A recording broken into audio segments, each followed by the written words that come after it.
Welcome back. In this segment, I just want to, I'd mentioned a number of my war stories as we went through this thing, but what I wanted to do is just kind of review those because, as I've mentioned in some of my other trainings, I firmly believe facts tell, stories sell, and stories are really what gets the information that you need inside your brain in a place where even us guys will keep it there and store it and use it and retain.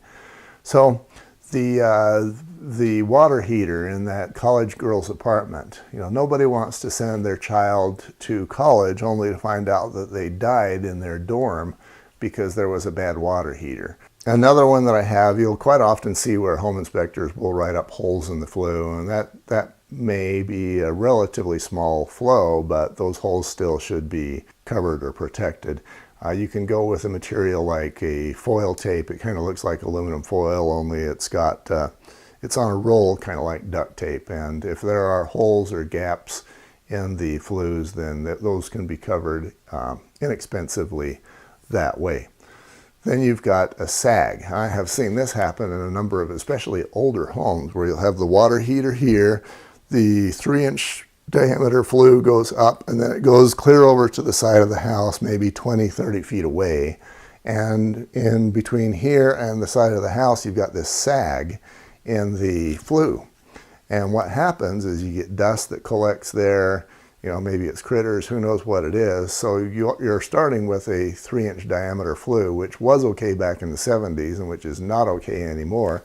But you should have a rise all the way in the flue. Again, you're starting with a 3-inch diameter flue, and then as the dust begins to happen, now you start getting a 1 or 2-inch diameter flue, and the carbon monoxide decides, hey, rather than travel through this very long and difficult path, I'm just going to go out in the house instead. And then you got carbon monoxide in the house, and people start dying. So watch out for the sags in the water heater flues.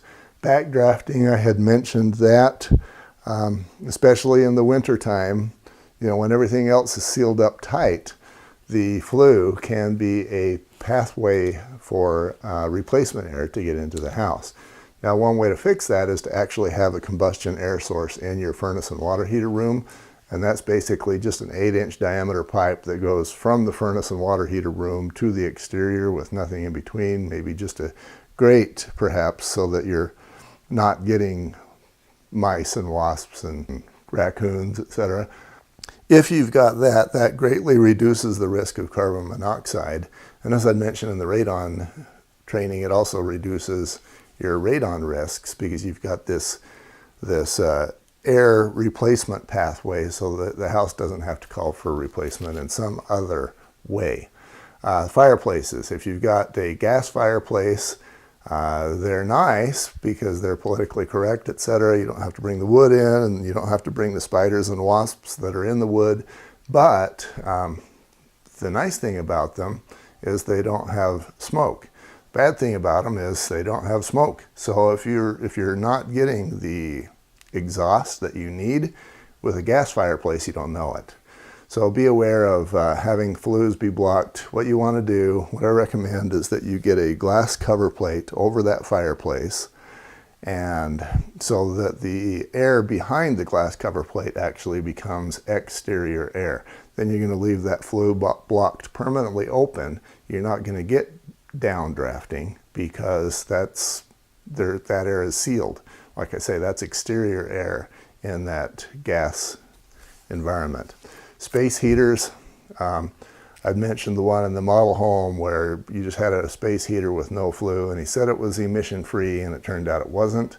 Now I understand, and I have actually checked at other homes where you have space heaters, and they were okay.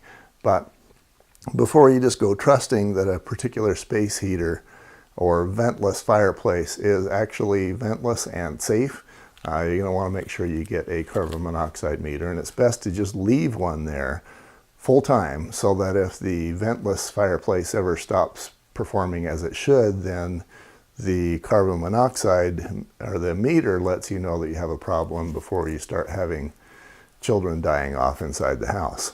Nobody wants to be in any way responsible for a carbon monoxide death for anyone that we care about or anyone that we serve.